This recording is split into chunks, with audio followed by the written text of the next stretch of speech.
Okay, guys. Ladies, that door closed on. Okay. So let's go ahead and start with let's fill in what we already have before we begin. It'll be our way of kind of summarizing what we've done so far. So we know we're making an inference on our main character's feelings about something. Most of us probably have an idea of what that inference is, but we always have to make sure that there is enough evidence to support that inference. So, what was the first thing that happened in this story that told us how our main character feels about everything she's having to do? Kingston. What was the very first thing that happened? She says that not being allowed to check out the book made her bring snake inside. Good. So what is she doing by saying, let me write this first because I have a hard time writing and talking when my head doesn't hurt. So she says that not being allowed to bring, to check out the book. Not being allowed to check out the book made her bring the snake in. What is she doing by saying, I wasn't going to bring the snake in until I wasn't allowed to bring the book out? What is she doing when she says that? Aaron. She's blaming Mr. Winston. She's blaming Mr. Winston. She's blaming Mr. Winston for bringing the snake into the building. Is that a good reason to bring a wild animal into a public building? No. So she's saying that it's not her fault. But really, if you choose to bring a wild animal into a big building, a public building, whose fault is it? Ethan? Your fault. Because do we bring wild animals into public buildings? No. Do we even bring dogs that are not wild into most public buildings? No. So if you choose to bring a wild animal into a building, it doesn't matter what you say. It's your fault. Okay, so what happened next that told us her true feelings about Mr. Winston having to write this letter? Smith. She's annoyed at losing her money, and she implies that Mr. Winston overreacted. Good. So she's really annoyed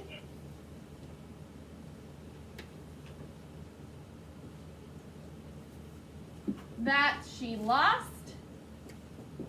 her allowance. How did she lose her allowance? How did she lose her allowance? It doesn't say she lost money. Zadie. Because Bless you. her dad made her pay for the flowers for 2 months allowance. So first, she lost her money. Part of how she lost her money was because her dad made her pay for Mr. Winston's flowers, which cost 2 months' allowance. But that's not the only way she lost her money. How else did she lose her money? Zari. She also had to pay for that snake. She had to pay for that snake. Well, she got a snake out of it. So how'd she lose her money? She gave somebody the money. She got a snake. If we buy something, we don't say we lost that money. We say we spent that money. Well, how did she lose that money that she spent on the snake? Come on, guys, think. You all read this story with me yesterday.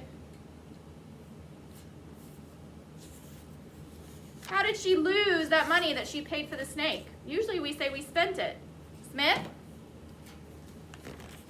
She lost it by paying for the snake, then losing the snake and only having the snake for 1 hour. Good. She lost that extra months of allowance because, yes, she did spend it on the snake, but then she lost the snake, who, according to Kara, our main character, is whose fault? Whose fault is it that she lost the snake? Victoria.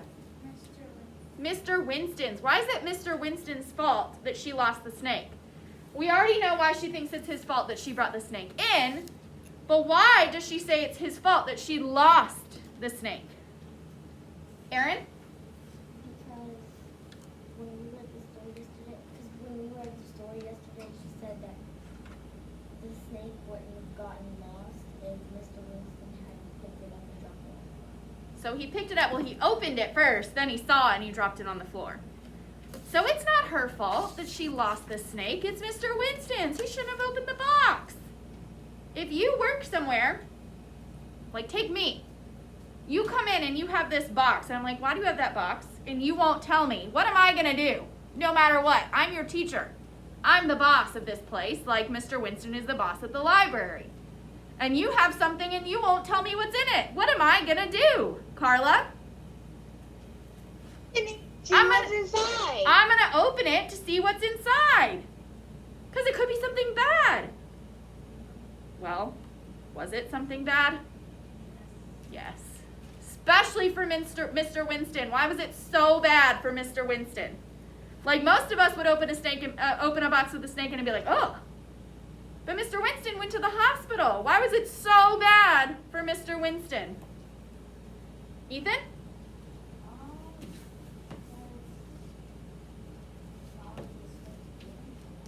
Maybe the snake bit him. Or he's just so scared. Not just a little, like most of us would be.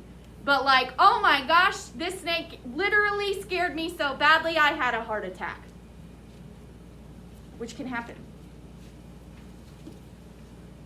So it was even worse than it would be for some people. So he got so scared he had to go to the hospital. And she is implying, that means she's saying it without saying the words, that he's overreacting. It's not that scary. It's just a snake.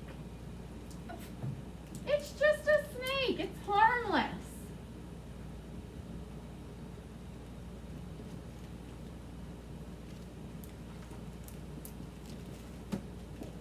Can you,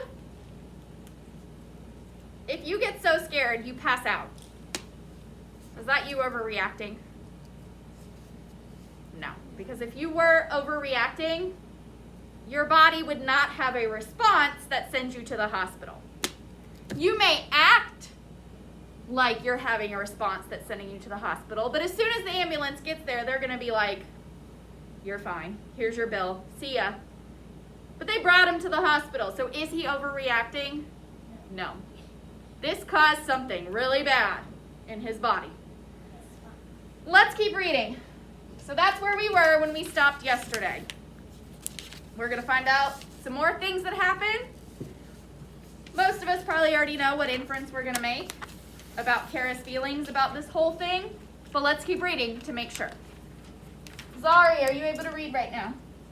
Yes. Okay, go ahead and read. We're on page 200. I think we're on 258. 58. Yes, because we finished 257. Correct.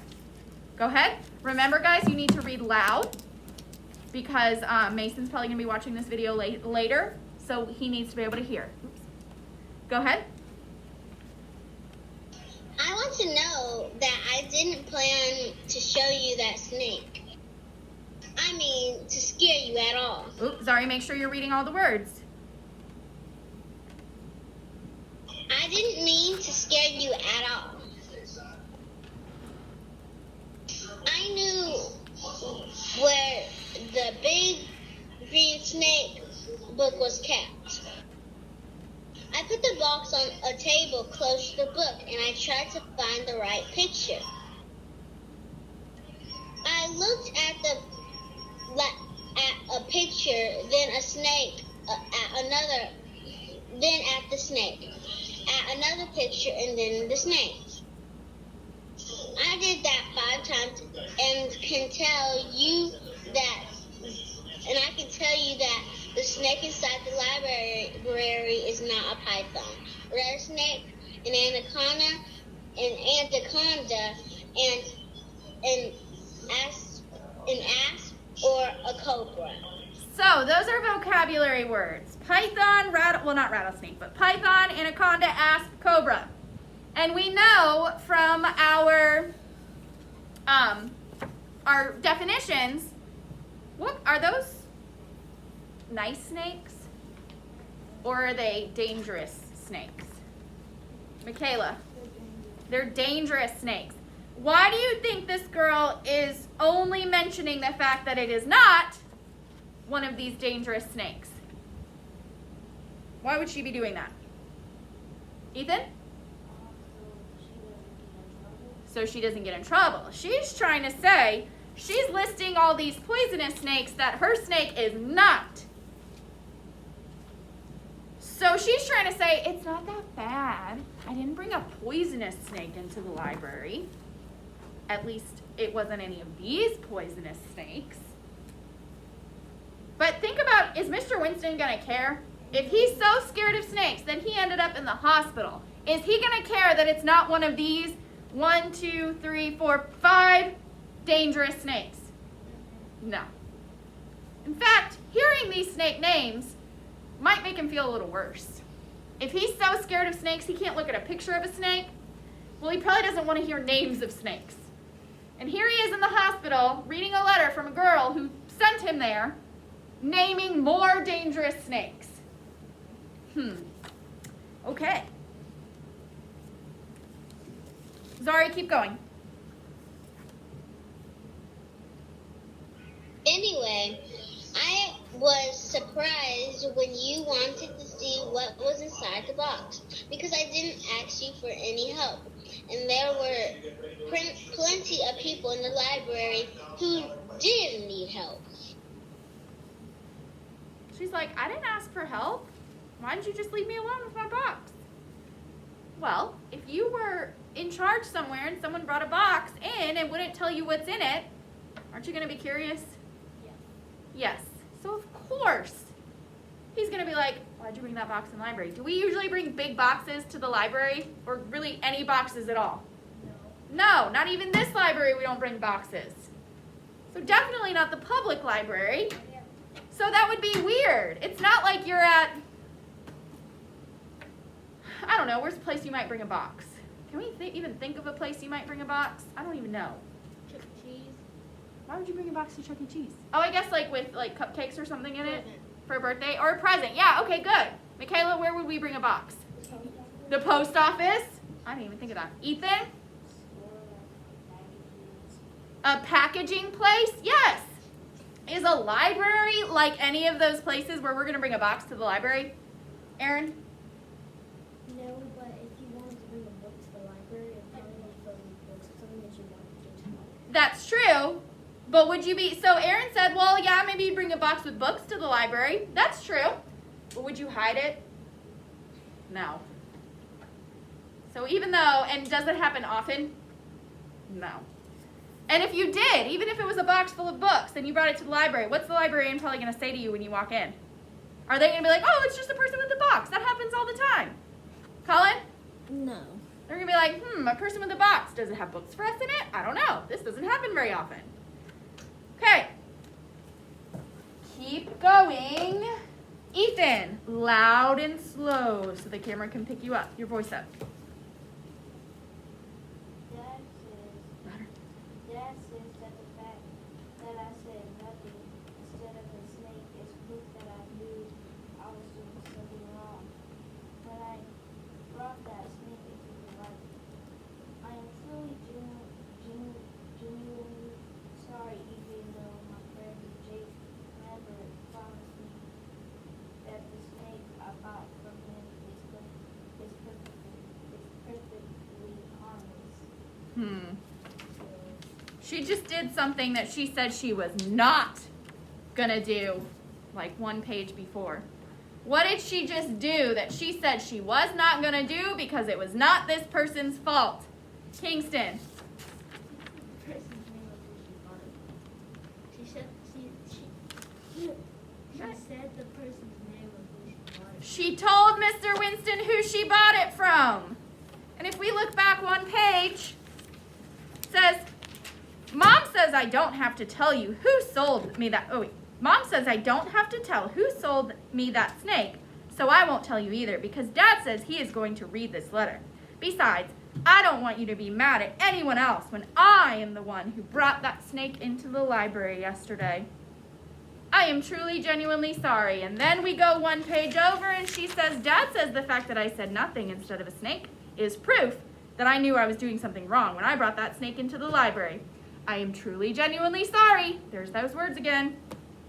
Even though my friend Jake Lambert promised me that the snake I bought from him is perfectly harmless. So she thinks she's being slick. She's like, I didn't tell him that I bought it from him. At least not, I'm not telling you. I'm not saying, hey, I bought it from Jake Lambert. He's just saying, well, my friend Jake Lambert, who I bought it from, told me it was harmless. So she just did another thing she said she wasn't gonna do. What about the first part of that paragraph? The first part of that paragraph Kingston just read. Ethan? I'm sorry, no, it was Kingston. Or was it Ethan? No, it was Ethan, sorry. Kingston answered the question. Dad says the fact I said nothing instead of a snake is proof that I knew I was doing something wrong when I brought that snake into the library. If you have a box or a bag with something in it, and someone asks you what's in it, and you say, if you don't think it's wrong, or it's not a secret, or you're not trying to hide it, what are you going to tell them? If you have a bag of prizes, I'm thinking of that question for math, and you're walking into a classroom, and you're like, there's nothing wrong with this, I'm not hiding it from anybody. And you guys ask me, what's in the bag? What am I going to tell you? I'm not hiding it from you. Michaela? Yeah, I might say, oh, I have prizes for the treasure drawer. But if I don't want you to know, like I'm bringing in Valentine's treats or something, what am I going to tell you is in the bag? Victoria? You're going to tell us you don't need to worry about it. I'm going to say nothing important. What if you know you're not supposed to take the chips from the pantry because you know they're for lunch, and you're walking through the kitchen like this, and your mom's like, what's behind your back? What are you going to say? Ethan? No. Nothing. Why would you say nothing instead of telling what's behind your back? Why are you going to say nothing instead of telling your mom that the chips are behind your back? Zari? Because you want them. Well, you want them, and what's going to happen if you tell her that you have chips behind your back, Zari? Put them back. And then, you know you're not supposed to have them, so what's going to happen next after you put them back? Smith? You might get in trouble. You might get in trouble. So do you agree with what her dad tells her? The fact that she said nothing instead of a snake when Mr. Winston asked is proof that she knew she was doing something wrong? Does that help us figure out how she feels about this whole situation?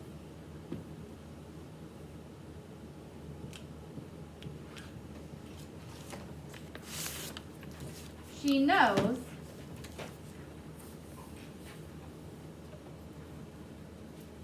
what she did was wrong. But is she admitting that it's wrong? So do you think she cares much? Probably not. Bless you.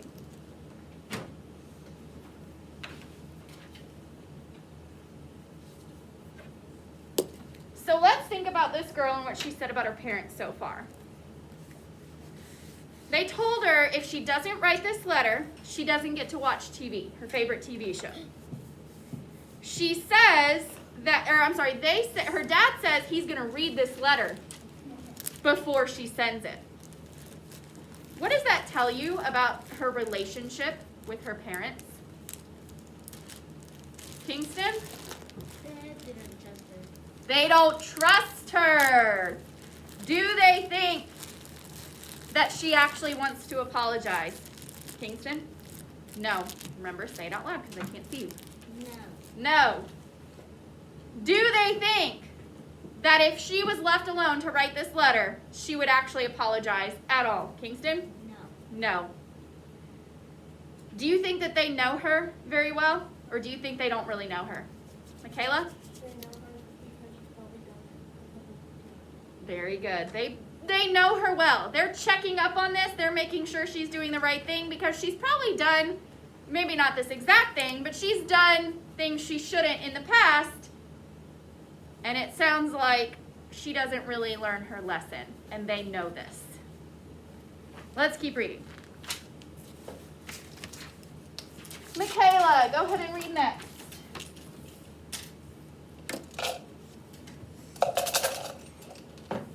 Loudly so that we can all hear you and the camera can pick your voice up.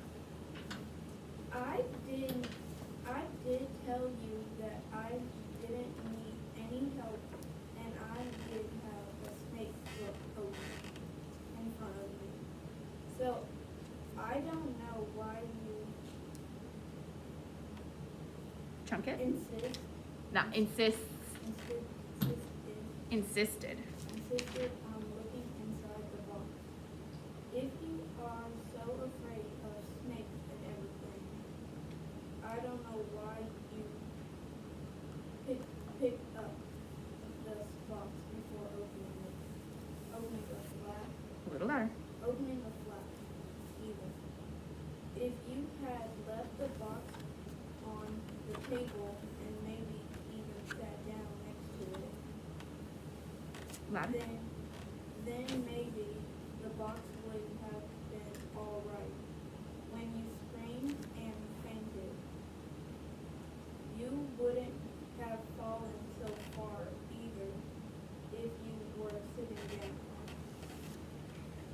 So now she's telling him, you should have known I had a snake in the box. I had a snake book open. If you walked up to somebody and they had a box and a snake book in a library, would you automatically think, oh, they have a snake here? Kingston? Well, I would. But some everybody wouldn't. Probably not. Because is it a normal thing to bring a box with a snake in it into the library and then open a snake book to figure it out? No.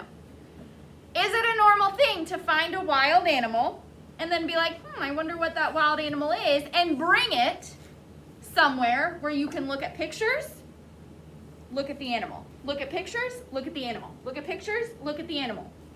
Is that what you do?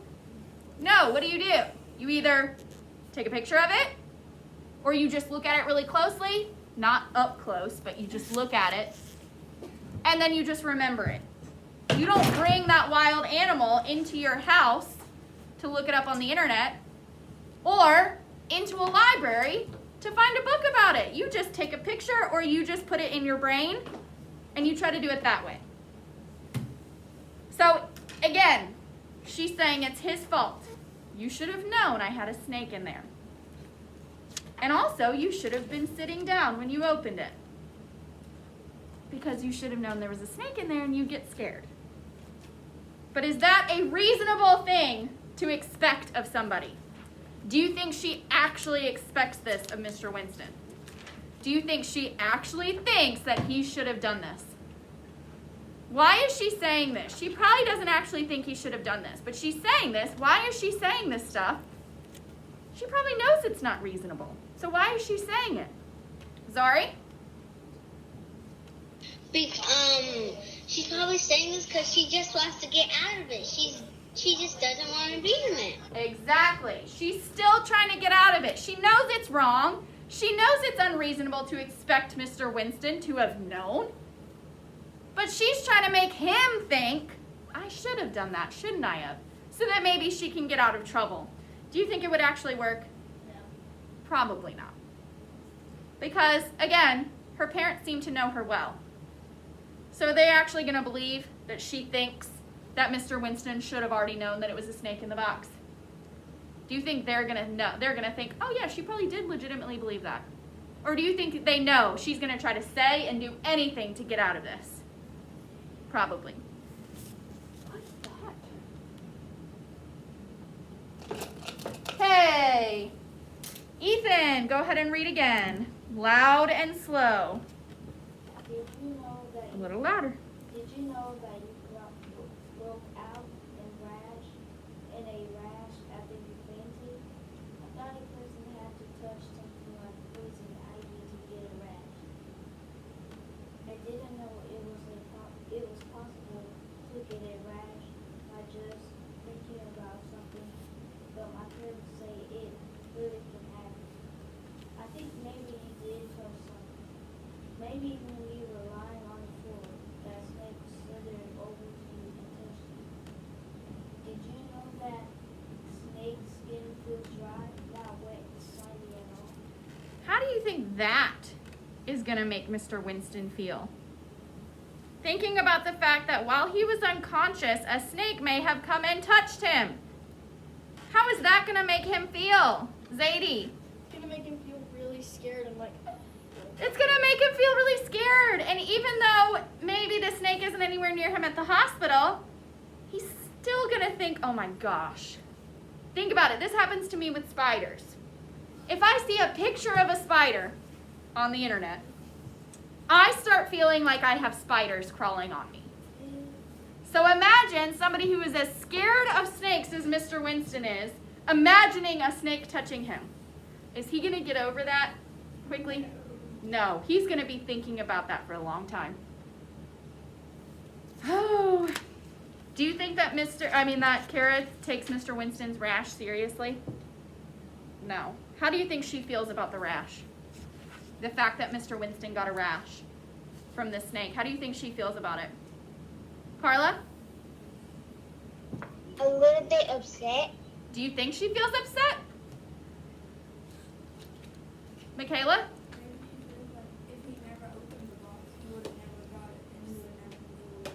So she still feels that he should have just left her alone, okay? But how do you think she feels about the rash? Zadie? She feels like, oh, it's just a rash. Mm-hmm. She's not taking it seriously. Do you think she really thinks it's real? Smith? No. Maybe she thinks it's another overreaction. She probably thinks it's kind of funny. She's almost teasing him about it, isn't she? Maybe that snake touched you. It doesn't feel slimy. It feels very dry. You're fine. You're overreacting. It's hilarious that you got a rash from a snake. Erin, please don't touch that table. Okay, turn the page. Read next. Erin, loud and slow. I just thought of something. Maybe everyone's looking in the library for that snake, but it's not in the library. Maybe it crawled into one of your pockets of your sleeve and rode with you to the hospital.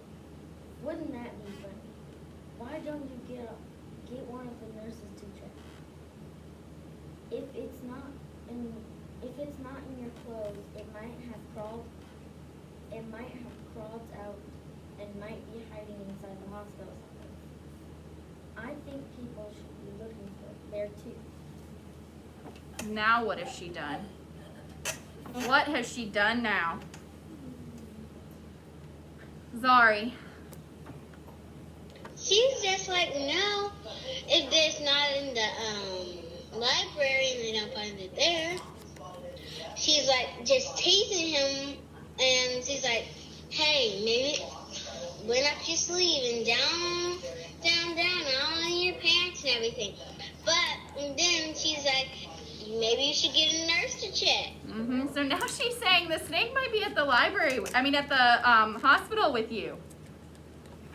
Do you think that she thinks Mr. Winston's not going to be bothered by thinking the snake's there? Do you think she's going to say, oh, he won't care if I say this?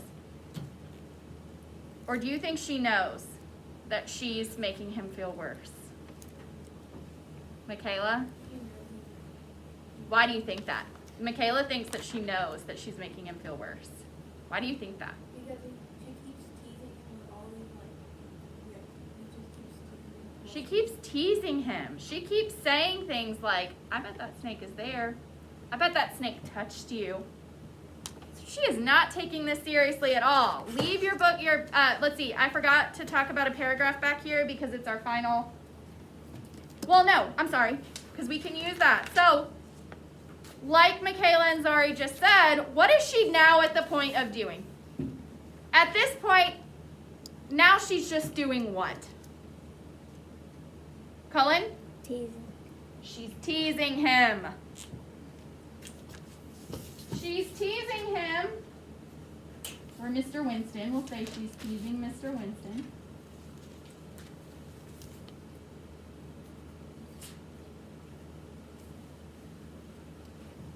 About the snake. Do you tease someone who you did something to and they're really upset? If you're actually sorry for something, do you tease the person that you're apologizing to? What does teasing a person who's genuinely upset do to them? Aaron? It makes them feel worse. Oh, let's read this last paragraph and then we're going to make our final inference about how Kara feels. Zadie, loud and slow. I am sure you'll be talking to the people in the library to make sure they find that snake before you go back to work. I hope they do find it, even though my parents said I can't keep it. If that snake is found, could you ask the people at the library to give me a call? It would be interesting to know, knowing that it's all right. And if they do find that snake and do decide to give me a call, could you ask them if they could compare the snake with the snake pictures in that big green reference book before they call me? I would still like to know what kind of snake I owned for an hour. I am surely genuinely sorry. Your friend, Cora. Kara. There's that phrase again. I'm truly, genuinely sorry. Is she truly, genuinely sorry? No. How do you know? Victoria, tell me one way that you know she's not truly, genuinely sorry. Because Does the book say Kara is not truly, genuinely sorry? no, but we can figure it out by this first paragraph that we read on this page that she's not truly genuinely Because what is she doing in that first paragraph on this page? because she is teasing him about the snake, how it could have followed him in the hospital, and after that sentence, it said, wouldn't that be funny? She's teasing him about the snake. How else do we know that she's not truly, genuinely sorry? Zadie? She keeps repeating the phrase, I'm truly, genuinely sorry. Okay, so she keeps, it's called being defensive. When you try to make it like, no, I'm telling you the truth. But you keep saying the same thing over and over again. How else do we know that she's not truly, genuinely sorry? Zari. It's like she just wants the snake. She doesn't really care about his breath. She doesn't care about anything. She just cares that she lost her snake and she lost all her allowance. She's annoyed she lost her allowance. How else do we know that she's not truly, genuinely sorry? Kingston. Loud. Well, she said that not being allowed to take out the book made her bring the snake in front. So she's blaming Mr. Winston for bringing the snake in. She also blames him for falling and passing out. Doesn't she? You should have been sitting. You wouldn't have hurt yourself if you were sitting down. You shouldn't have opened the box. Then you wouldn't have fainted. And the last way she knows that she's not truly, genuinely sorry. Colin.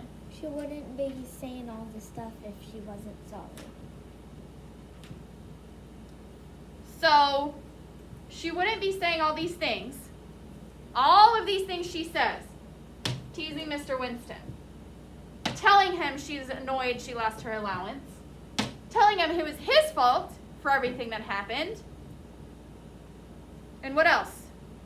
And She knew she did something wrong. But what do we usually try to do if we know something is wrong? Make it better. Well, if we know something's wrong before we do it, what do we try to do?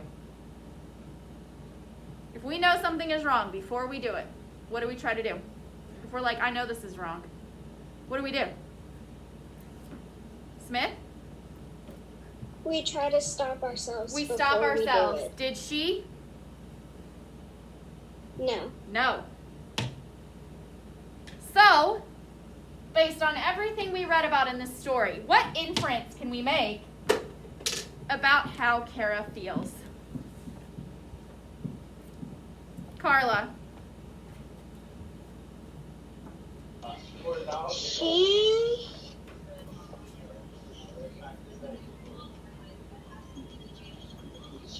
did not feel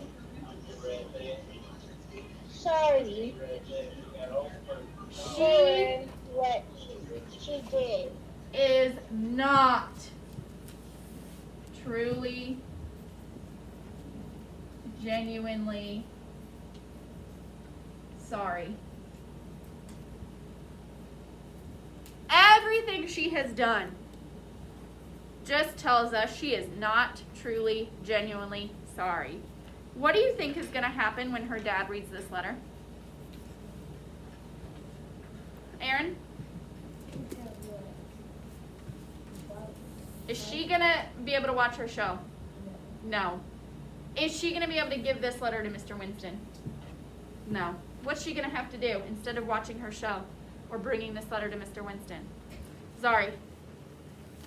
Rewrite it. Rewrite it.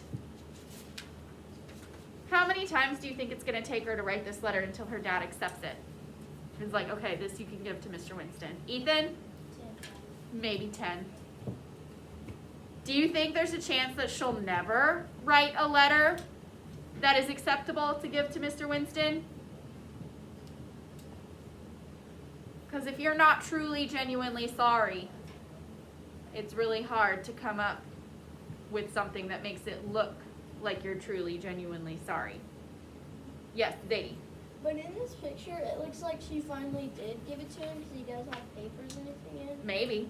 Or maybe she's imagining it, or maybe this is the final draft, or maybe her dad just never checked it. Maybe he said he would, but just never did. Or maybe she snuck it to him somehow. Who knows? Those are all inferences that we can make. What happens next? That's up to you. The author's not going to tell us. So you get to decide what happens next. That's what's fun about stories like this. You get to choose what happens next.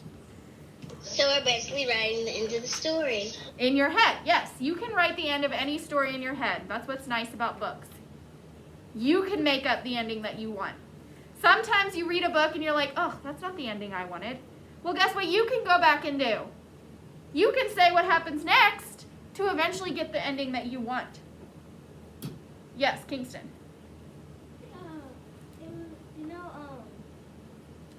don't know your father, stuff. Well, no spoilers. I know. I was just thinking about something.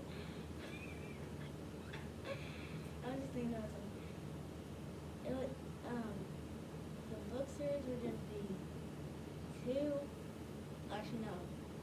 a tiny little piece of ripped off paper. Mm-hmm. If Voldemort had done. That's true. That's true. Okay. Is there anyone in this class that thinks that Kara is actually sorry? You think she's actually sorry? Has she done anything in this whole story other than say the words, I am truly, genuinely sorry, to lead us to believe that she is actually sorry? Did it ever say Kara was not actually sorry? But we came up with that because a person's actions tell us how they feel. Now, if we read a story about maybe Mr. Winston, if we read this from his perspective, we might feel differently.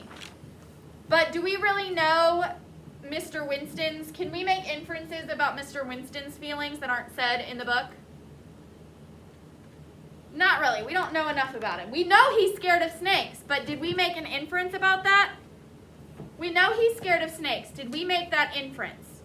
Did we come up with that idea based on... Did we make an inference that told us Mr. Winston was scared of snakes? No. Why did we not make an inference? Why does us knowing that Mr. Winston is scared of snakes, why is that not an inference? Sorry. Even though, so let's say we didn't see it or see it in the book. Well, We can but already let's not say tell that, because what did we see in the book about that he's Mr. afraid of Winston? snakes. It literally said Mr. Winston is scared of snakes. We know he's scared of snakes. That's not an inference. The book tells us that. So inferences are things that the book does not tell us, that we figure out for ourselves by reading what it does say in the book. We know Mr. Winston is scared of snakes because the book says, I know you're scared of snakes. The people at the library told me you were scared of snakes. All of that. I know you're in the hospital because you're scared of snakes. So we know that. We didn't have to make that inference. The book told us.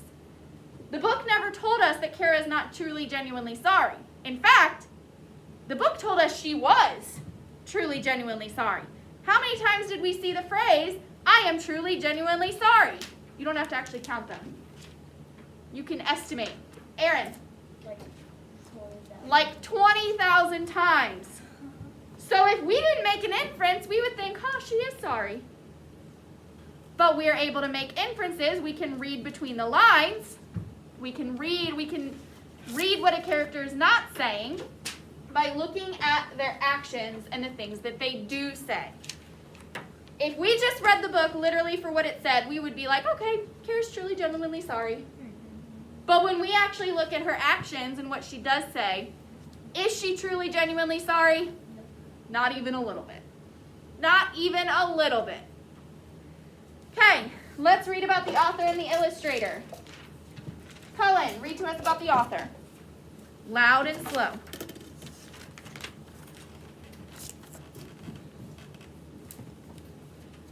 Identify the author and illustrator. Ken Roberts is actually a librarian. He often writes funny stories with usually... Not usually. That's one of our spelling words. Chunk it.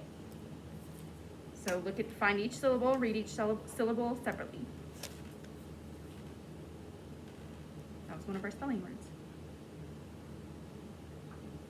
Cover up UN.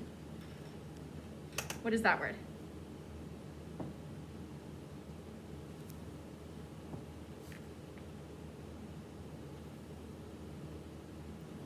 Somebody help her out. Zadie, are you covering up UN? Yes. What is that word? Usual. Usual. Do you see how it's usual? You know that word. Now uncover the UN, and how would you say that? Unusual. There you go. Start over. That sentence, yes. He often writes funny stories with unusual characters, like a girl in this piece. Ken has many talents. He is a storyteller, a puppy teacher, No, cover up EER, and what is that word? puppet, And how would you say EER? How would you say EE? E, So EER would be, ear, so if we have puppet and ear, and we smash them together, what word do we get? puppy ear, Not puppy ear, puppet ear. puppeteer, Puppeteer, a person who does what? What's a puppeteer? Smith? Who puts on shows with puppets? Somebody who puts on shows with puppets. start over. He is a storyteller, puppeteer, juggler, and magician. He was once a champion runner too. Okay, so he's got a lot of talent. Read to us about the illustrator, Carla, loud and slow.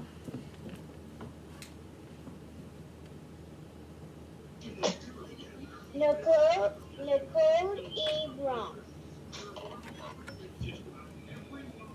Nicole E. Brown had been interested in art all her life and even went to college to study it.